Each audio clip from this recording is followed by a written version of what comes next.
Bonjour, alors dans la vidéo suivante, nous allons regarder comment mettre en place le thème Bootstrap Creative dans une application Django simple. Donc nous sommes ici sur mon éditeur. J'ai créé une application que j'ai appelée Pages, dans laquelle nous n'avons pas encore de template, mais dans laquelle j'ai prévu une page qui est notre home page. Et cette home page est disponible ou va être disponible via le template home.html. Donc ici, l'objectif va être de coder cette page-là. Donc actuellement, si je fais un python manage.py run server, euh, donc hop, nous avons ceci, donc nous n'avons pas encore le template, mais pour ce template, nous voulons utiliser, comme dans le projet 8, le thème Bootstrap Creative que nous avons ici. Je vais donc essayer de créer ou d'intégrer ce thème dans notre projet. Et pour ça, je vais passer directement par le GitHub. Donc, nous allons sur le GitHub de Bootstrap Creative. Nous copions l'adresse du GitHub. On se rend dans notre terminal et on va cloner donc ici donc git clone tout ceci et on va en faire notre répertoire statique principal. Et ici, donc, nous avons notre projet. Nous créons également un répertoire templates pour notre projet et nous allons par ailleurs rendre dans config settings pour informer Django d'utiliser notre répertoire de templates. Donc ici os.pass.join, donc base dir templates, et également on va rajouter ici static files dirs, et également os.pass.join base dir et puis statique. Donc là, on est bon pour ça. Donc notre répertoire, maintenant notre répertoire contenant tous les fichiers statiques du thème sont disponibles ici. Ce qu'on voit, c'est qu'il y a certains outils de configuration qui sont disponibles, en particulier ici les outils de configuration liés aux outils JavaScript et donc du coup aux outils de compilation qui vont être utiles.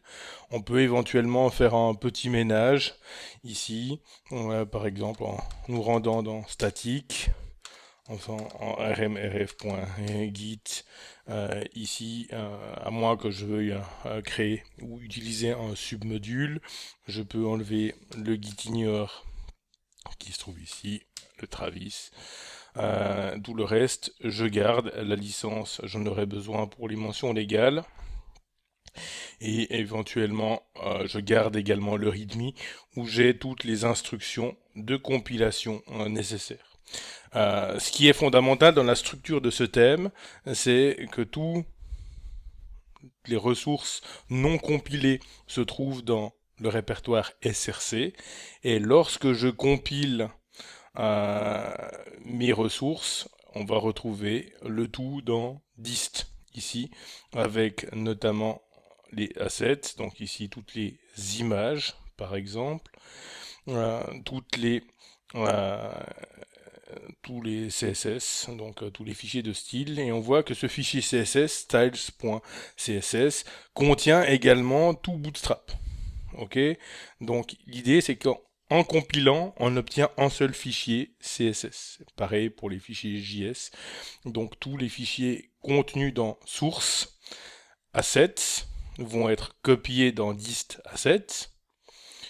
Tous les fichiers situés dans JS, alors pour l'instant on n'a que en script JS, va être compilé dans ce script, mais également tous les fichiers ici SCSS présents ici vont être compilés dans un seul fichier CSS présent dans dist styles.css.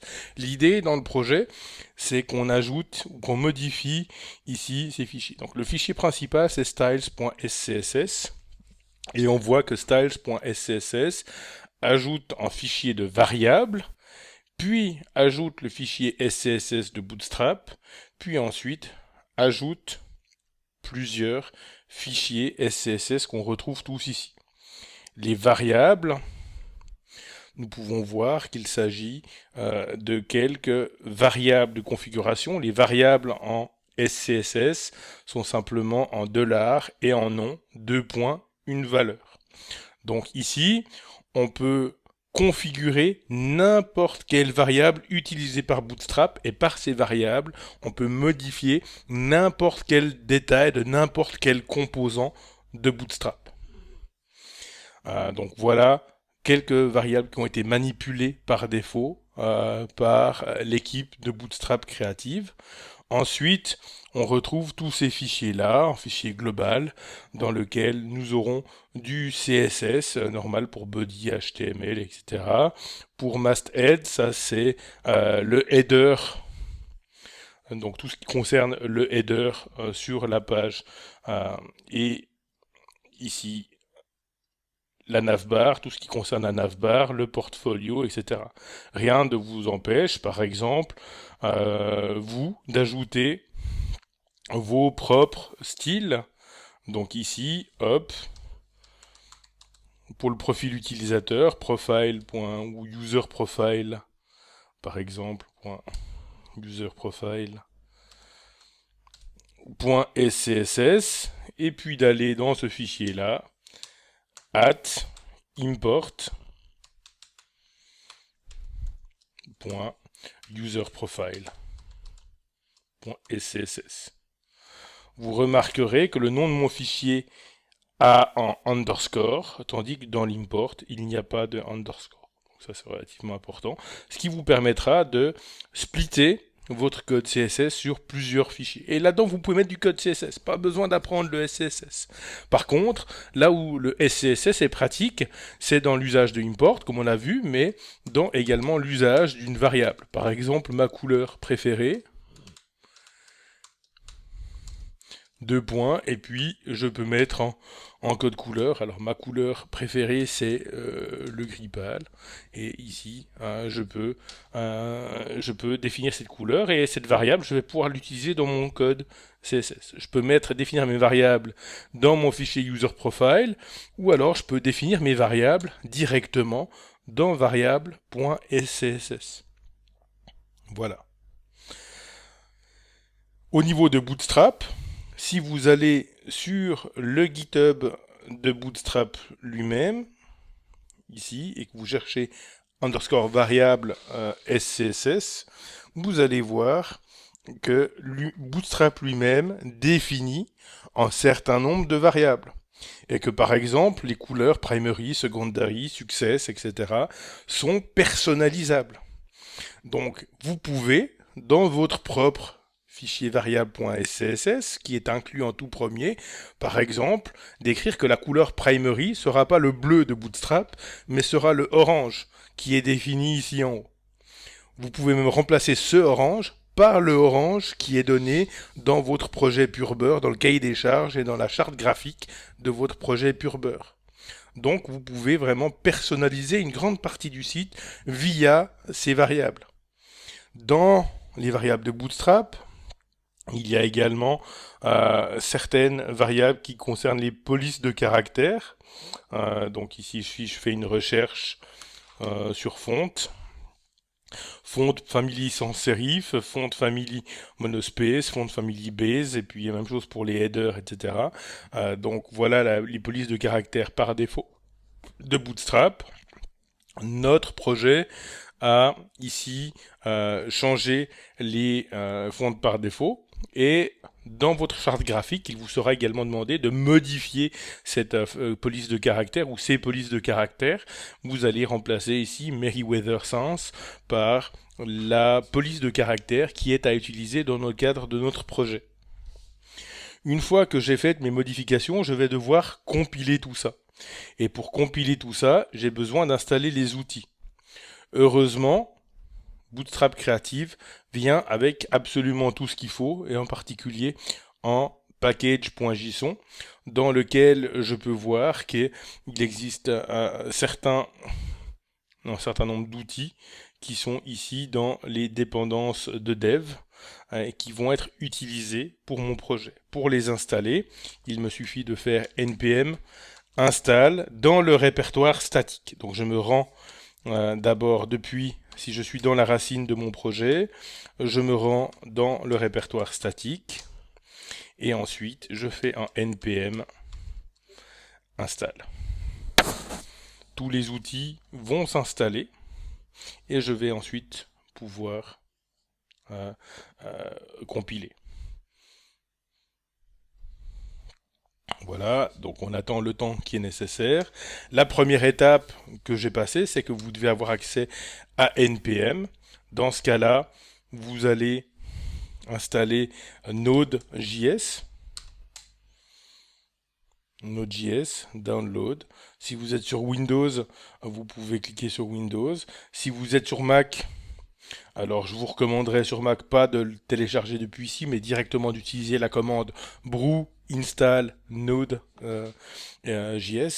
donc d'installer avec Node. Si vous êtes sous Linux, vous avez dans apt, par exemple sur Ubuntu ou Debian, vous avez la possibilité de faire un apt install Node ou Node.js, et c'est ça qui vous donnera accès à la commande npm. Voilà, donc npm maintenant run build va me permettre de construire mon dist. Donc à chaque fois que je fais des modifs, je peux faire ce npm run dist. Si je veux pas à chaque fois faire en npm run dist, ce que je peux faire, c'est ouvrir une nouvelle console et dans cette console me rendre dans statique et faire en npm start.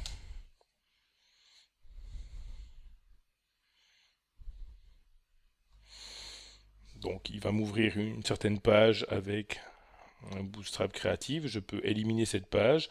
Par contre, là, il va observer maintenant. Il va observer tout ce que je fais. Et éventuellement, il va recompiler. Donc si maintenant je prends mon fichier variable ici, et par exemple ici je change la couleur de orange, je vais mettre ça en bleu moche. Allez hop, blue pour la couleur primary. On voit qu'ici il recompile normalement le tout. Il reproduit le tout. Et hop, je vais ici relancer le start une fois. Relançons le start. Hop. Voilà, mon orange ici, mais également ça. Et tout ça est passé au bleu en une seule instruction. Je viens modifier une nouvelle fois et je le remets en orange. Ici, hop, orange. Je sauve. Il s'occupe de recompiler. Une fois que c'est recompilé, on voit que tout réapparaît en orange ici. Et je peux le faire sur tous les aspects de Bootstrap. Donc on voit que npm start dans une console va simplement observer mes fichiers. Maintenant ici, le site qui est affiché ici, c'est pas directement mon template. Mon template, donc c'est le index qui est ici. Moi, je veux maintenant créer un template pour ma home page. Donc je vais dans Page ici. Je vais créer dans Page ici un répertoire templates. Et dans ce répertoire templates, je vais créer un répertoire page, pardon, répertoire, pas un fichier. Et puis dans ce répertoire page, je vais créer un home.html. Avant ça, je vais créer un répertoire de base.html, donc base.html.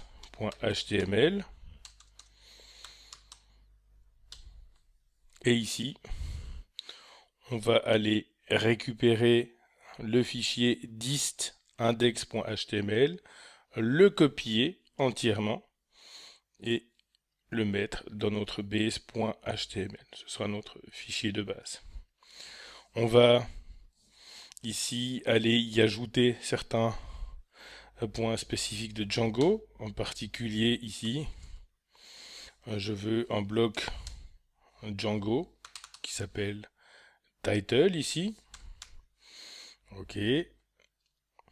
Pour le titre de ma page, je veux peut-être, alors là je vois que j'ai des CDN, là j'ai un lien statique. Donc ce que je veux faire, c'est pas avoir un lien direct là-dessus, mais je voudrais donc utiliser la gestion des fichiers statiques, statique. Hop, alors ce lien il est dans dist, slash CSS. Donc j'utilise pour ça le mot-clé statique et j'ai donc besoin de faire un load statique ici dans mon fichier. Voilà, le doctype parfois ça peut créer des problèmes s'il n'est pas en premier. On va mettre le load statique ici. Voilà, je remonte tout ça et hop, en bas du projet, j'ai la même nécessité ici de créer un tag statique. Et pour le JS, je vais mettre donc dist statique ici. Ensuite, on va structurer tout le contenu. Ça c'est le header. On va mettre ça c'est le head, pardon. Là c'est la navigation. Donc autour de la navigation, elle va se retrouver partout, mais on va mettre en bloc malgré tout de navigation. Donc nav. Et toute notre navigation, on va aller à la coller dans nav.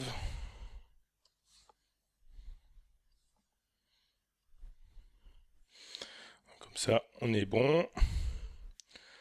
On va également autour du header. Ici, aller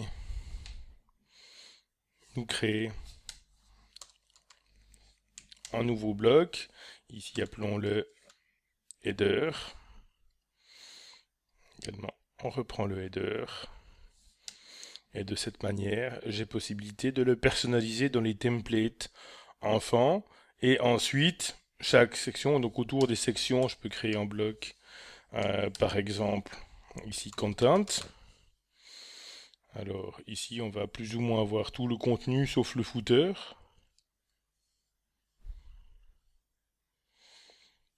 Alors, à l'intérieur de content, ici. Et finalement, dans le footer, pour le footer, je vais créer un bloc footer avec le footer ici. Voilà, donc on a ici notre page qui est en place. Donc on n'a plus que dans notre application, dans les templates de notre application, le home, à faire un extends. Ici, je vais étendre base.html. Ensuite, j'ai le title, pardon, le bloc, le titre. Alors, ce sera home page de mon exemple. Et ici, on peut éventuellement avoir en bloc contenu, mais je peux encore également personnaliser. Alors, je vais prendre dans le base.html essentiellement tout ce bloc content.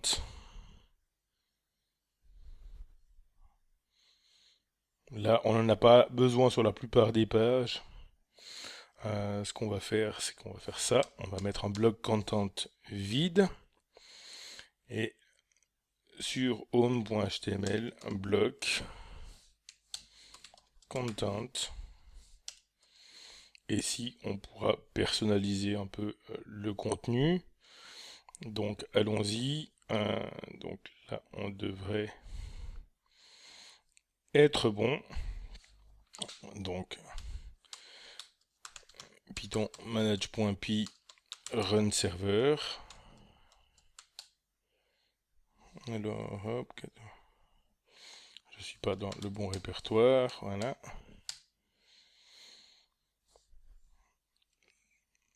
Je me rends sur ma page et j'ai ici, bien à la racine de mon projet, ce que je veux, et je peux, bien, dans mes variables, commencer éventuellement à modifier la couleur désirée. Alors, les couleurs sont indiquées dans le cahier des charges. Ici, j'aurai une recompilation automatique qui va être faite par Node. Donc, j'ai qu'à rafraîchir à ce niveau-là, une fois que c'est fait, s'il le veut bien.